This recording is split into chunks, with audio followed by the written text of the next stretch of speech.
Quero saber, se você fosse hoje apresentar, de novo, o senhor já está no cargo, mas pensando numa candidatura, sua proposta, 3 grandes eixos, 3 propostas para o Brasil. Quais seriam as suas propostas? E falando um pouquinho, eu sei que a gente precisa falar resumidamente, mas de como se daria a implementação daquilo que é seu projeto. Perfeito. Eu acho que a gente tem que ter um novo projeto de educação para o Brasil, uma educação moderna, que faça uma inclusão efetivamente dessas pessoas no mercado. Isso não pode ser feito pelo método que nós temos hoje. A gente tem um problema na formação dos professores, que é absolutamente diversa da formação que a gente tem fora daqui. Literalmente copiar o que funciona e trazer para cá. E implementar isso através do apoio. Os recursos já existem, nós aprovamos com muito esforço o novo Fundeb, isso permite fazer essa revolução, mas faltam projetos qualificados. Então, o primeiro pilar é a educação. O segundo pilar passa a ser uma gestão qualificada. E aí você pode ter, puxando para o lado ideológico, uma coisa mais fiscalista, um Estado menor, aquela coisa mais liberal, mas, ao mesmo tempo, eu tenho que ter políticas qualificadas e gente na ponta para atender o cidadão. Então, educação, gestão eficiente e qualificada. E um terceiro ponto, que para mim é essencial e continua sendo, que é a questão do combate à impunidade. O Brasil é um país onde não se respeita a lei nenhuma. E isso começa dos andares mais altos que você tem em Brasília. Essa disfunção, esse absoluto estado de desrespeito às normas, impede o Brasil, como país, de se organizar. Porque parece que nada vai dar certo, nada vai ser sério. Você vai fazer todo um esforço e alguma coisa pode acontecer por interferência política, por interferência miliciana, e tudo aquilo ir embora. Então, seriam esses os 3 eixos. E, nesse caso, a implementação se dá, eu acho que liga as 3 bandeiras. A implementação se dá pela política. Não tem outro caminho. Não tem bala de prata, ninguém está caçando lobisomem. É política, negociação, construção de consenso e chegar em projetos que você tem a condição de aprovar para fazer um passo a passo de evolução. Eu tenho muita esperança para o Brasil, sabendo que é um desafio imenso, mas acho que a gente tem, sim, espaço e pessoas dispostas a construir. Falta talvez juntar essa turma toda. E já que você diz sobre uma gestão eficiente, eu vou fazer aí o gancho para a nossa próxima pergunta. O que eu quero saber de você é se você acha que o Estado é sempre um melhor gestor que a iniciativa privada ou se existem casos em que a gestão privada pode se mostrar como uma melhor alternativa. Acho que, na maioria dos casos, a gestão privada é a melhor alternativa, porque ela não é mágica. Então, quando você defende privatização sem pensar em como e o que, você está, de certa forma, defendendo um dogma, quase uma religião. Não é para ser assim. Eu preciso ter um bom serviço prestado, eu preciso fazer as coisas funcionarem. Essa é a grande coisa. Eu posso fazer isso na gestão pública? Posso, mas eu preciso de melhores ferramentas. Eu não tenho como aferir, por exemplo, o desempenho do servidor de uma forma transparente e adequada. Eu não tenho como premiar o bom servidor, não tenho como afastar. É muito precário. Então, isso acaba gerando uma impressão, e algumas figuras públicas fortalecem essa impressão de que o funcionalismo público é obrigatoriamente ineficiente, que toda empresa pública é cabide de emprego. Não precisa ser. Temos algumas lucrativas, mas, sem dúvida, tem que ter uma revolução de gestão e, principalmente, mais transparência. Tudo aquilo que você leva para a luz é mais fácil de melhorar. Aquilo que a gente consegue manter ali nos gabinetes fechados de Brasília é terrível. É muito difícil você mudar um jogo onde estão decidindo as regras os vencedores de sempre. E como que você enxerga a ajuda do Estado, dessa vez à iniciativa privada, por meio de créditos subsidiados e isenções fiscais, por exemplo? Faz sentido ligado a uma política de redução de desigualdade. Então, se eu tenho, por exemplo, a necessidade de uma política pública de incentivo fiscal para garantir emprego numa região como Norte e Nordeste, faz sentido. Não pode se transformar num derramar de dinheiro sem efetividade. A gente tem um caso, meus colegas do Amazonas não gostam que a gente fale sobre isso. A Zona Franca de Manaus foi uma péssima ideia. Foi uma péssima ideia. A forma de instalação, o custo, a consequência desse custo, enfim, o custo-benefício é muito ruim. Só que eu não posso simplesmente dizer, como se fosse uma coisa mágica, dizer, vamos acabar com a Zona Franca de Manaus. Eu não posso. Eu tenho todo um Estado cuja permanência das pessoas depende daquilo. Mas eu tenho que, paulatinamente, ir substituindo por uma política mais eficiente, mais inteligente, e que possa ser mensurada. Tem algumas pessoas que batem muito nisso. O Marco Lisboa é um cara que fala muito nisso. Eu não tenho métrica para saber se esse investimento público todo que eu faço gera, de verdade, um resultado. Então, eu defendo que você tenha, sim, interferência do Estado, do ponto de vista de incentivos, até o ponto de viabilizar aquilo sem incentivos. Uma política que não tem viabilidade econômica no futuro, pelo menos a médio ou longo prazo, ela é transferência de renda. E aí, transferência de renda tem que fazer para quem precisa mais, não para a empresa. E falando um pouco sobre justiça social, já que você me disse que a desigualdade é um problema, quando a gente fala sobre esse assunto, algumas pessoas ficam preocupadas com o quanto isso significa que o Estado vai interferir na propriedade privada. Então eu queria saber, na sua visão, quanto que o Estado pode interferir na propriedade privada nessa busca pela justiça social? Acho que existe um certo limite daquilo que é necessário. A gente tem uma discussão hoje, por exemplo, a grande interferência, que seria a desapropriação, ela deixa cada vez mais de fazer sentido, porque você tem hoje no agro uma profissionalização, uma mecanização tamanha que deixou de ser aquilo que se imaginava no passado. Vou transferir uma gleba de terra para alguém e vou garantir o sustento daquela família. Não funciona mais assim na maior parte das atividades de agropecuária. Mas você tem sim uma interferência do Estado importante que não precisa chegar na questão da interferência da propriedade privada. Eu acho que cabe, Gabriela, ser o mais simples, as soluções mais simples e transparentes são as mais efetivas. Se eu quero garantir uma política pública de transferência de renda, o melhor mecanismo que eu tenho não é uma interferência na propriedade privada, é a tributação. A gente tem uma desigualdade tributária muito grande no Brasil. A diferença de tributação para aquele que é assalariado e aquele que recebe dividendos de empresa, por exemplo, é muito grande. A gente tem todo espaço para construir mais faixas de tributação, alíquotas um pouquinho mais altas, interferindo nessa faixa maior. A gente está falando aí de alguma coisa em torno de 1 a 0,5% da população. E aí você tem recursos para fomentar uma política pública. Sem necessidade, acho que o debate de algum tipo de usurpação de propriedade privada está meio fora de época. E agora, outro debate que tem se colocado no Brasil, justiça social e responsabilidade fiscal. De um lado tem um pessoal falando, não existe responsabilidade fiscal sem justiça social, ao que o outro lado responde, não existe justiça social sem responsabilidade fiscal. Toda vez que eu faço essa pergunta, eu nunca lembro se eu falei certo, se eu falei a mesma coisa, mas o pessoal que assiste sempre me entende, porque eu me confundo. Mas eu quero te entender um pouco mais sobre essa balança. É um falso dilema, né? A gente tem que pensar, para que serve o Estado? Né? Para que a gente inventou esse negócio chamado Estado? Foi para garantir segurança para as pessoas. E segurança é segurança alimentar, é segurança propriamente dita, pública, é oportunidade de emprego no futuro. Para fazer isso, eu tenho que ter uma boa condição fiscal. O que o Brasil fez ao longo dos últimos 20 anos, 20 e poucos anos? O Brasil foi aumentando sua carga tributária sem melhorar sua prestação de serviço. É aquele pilar que eu falei, falta gestão. Uma gestão conectada com as pessoas.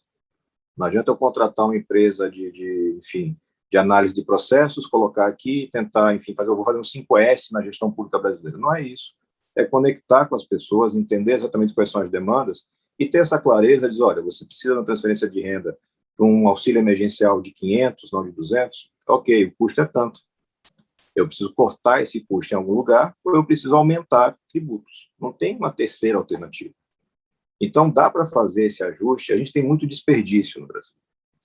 Isso acontece porque o orçamento não é transparente. Eu entrei, inclusive, com uma ação no Supremo agora questionando o chamado orçamento secreto. Você não pode ter distribuição de recursos sem critério técnico e sem transparência. É inconstitucional e é profundamente injusto com o cidadão, porque depois falta. Então, acho que é um falso dilema que serve para esconder isso. Eu não preciso me preocupar com qualificar minha gestão se eu tenho essa desculpa pronta, de que faltam recursos, ou que tem outra, se eu for criar essa política, eu vou quebrar o Brasil. Não vai quebrar o Brasil coisa nenhuma, desde que você faça dentro de uma coisa técnica, bem preparada e lógica. Não dá para imaginar uma democracia onde as pessoas passem o tipo de sofrimento que passa uma parcela muito grande de brasileiros. Não é democrático isso, não é correto. E se a gente se dispõe a participar da política é para mudar esse cenário, não é para deixar tudo igual.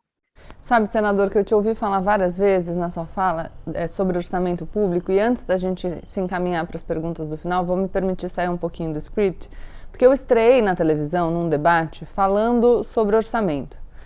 E eu lembro que na época eu estava conversando com alguns amigos, porque eu venho do direito também, do direito criminal, então quando eu comecei a estudar orçamento, eu falei, mas que coisa mais difícil isso! Até para quem já fez a faculdade de direito é difícil de entender. E eu falava isso com as pessoas, até vou indicar de novo, mas o Senado Federal tem um conteúdo muito bom chamado Orçamento Fácil, acessível por todo mundo, vocês podem entrar no site e consultar essa página, eu sempre indico.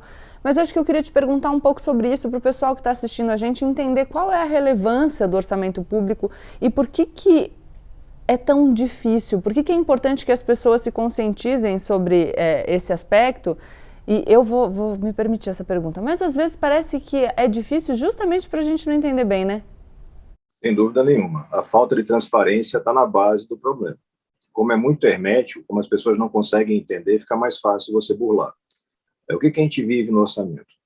Trazendo para um exemplo doméstico, vamos dizer que eu tenho 3 filhos, esposa, né? Então, se todo o recurso que entra na casa, que é do meu salário e da minha esposa, vai ser administrado politicamente dentro da casa. Eu tenho a maioria, são os filhos, são 3, e eles vão fazer essa distribuição como eles bem quiserem. Se isso é feito dentro de uma lógica, funciona, a gente consegue pagar as contas todas. Se algum deles consegue capturar uma parte excessiva desse orçamento, falta para alguém. Falta para pagar a luz, falta para pagar a água.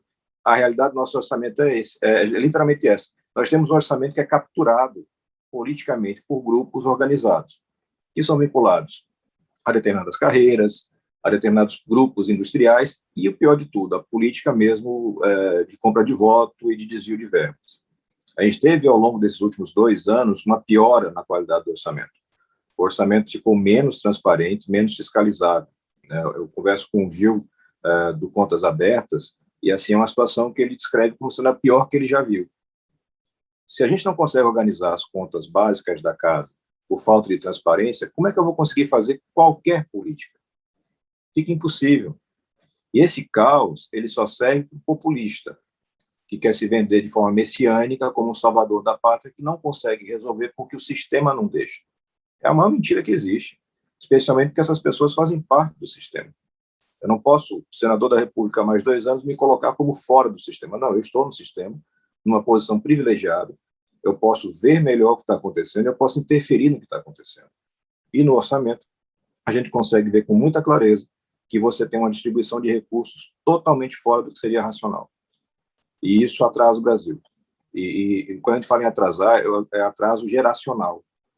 Eu fico condenando perpetuamente gerações de crianças a não ter um bom emprego, a ter uma vida mais curta e de pior qualidade, e os seus filhos sofrerem a mesma consequência, seus netos, ele vai seguindo uma sequência trágica. A gente precisa trazer isso para um centro de debate, as pessoas precisam começar a entender. O dinheiro que você paga quando você compra o seu pãozinho na padaria, ele é todo canalizado, do seu ponto de vista de tributos, e depois tem que voltar para serviço. Por que ele não volta? O que acontece no meio do caminho? A gente precisa resolver isso. Não é um caminho fácil. Exige muita educação, mais educação do que a média dos brasileiros tem hoje, mas sem a gente resolver isso, é difícil. A gente vai ser enganado eternamente. E, senador, eu vou aproveitar também a sua presença aqui no GPS, e já que você falou sobre populismo, para te perguntar sobre o populismo em outra área, que é uma área que eu sei que é muito cara a você, porque você coloca como um dos seus principais projetos, que é a segurança. Você tem uma carreira na Polícia Civil de 17 anos. Eu queria te entender um pouco mais, saber se você acha que existe também um populismo em relação à questão da segurança. Pessoas que apresentam soluções que, na verdade, não são sequer pensadas. É só uma tentativa de convencer as pessoas de dar algum conforto, sem ir na raiz do problema mesmo, sem pensar o que a gente tem que fazer para melhorar a segurança no nosso país. A gente não tem uma política de segurança pública no Brasil, eu não consigo me lembrar da existência de uma política pública de segurança no Brasil. O que nós temos? Uma postura reativa que oscila a depender do modelo ideológico que está no poder. Então, hoje a gente tem um modelo extremamente reativo. É o modelo do CPF cancelado. É o modelo do confronto. O confronto, como ele sempre vai acontecer fora da zona nobre, ele gera uma sensação de segurança para a classe média e média alta, porque ele se acha protegido, o bandido está morrendo. Eu não quero saber se é bandido mesmo, eu não quero saber como morreu. Porque esse cidadão que morreu ali no confronto, bandido ou não, ele vai ser reposto instantaneamente, porque tem uma massa de miseráveis para ocupar aquele espaço. Então, se eu quero de verdade fazer uma política de segurança, eu preciso fazer ela toda do seu ponto de vista nacional. Tem que ter uma política de segurança em fronteiras muito mais robusta do que nós temos.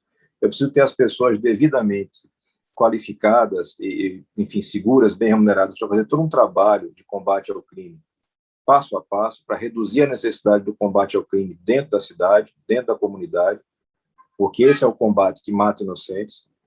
Porque se eu tenho, é o exemplo mais simples que tem, um fuzil. Se eu consigo pegar esse fuzil na fronteira, não se dá um tiro.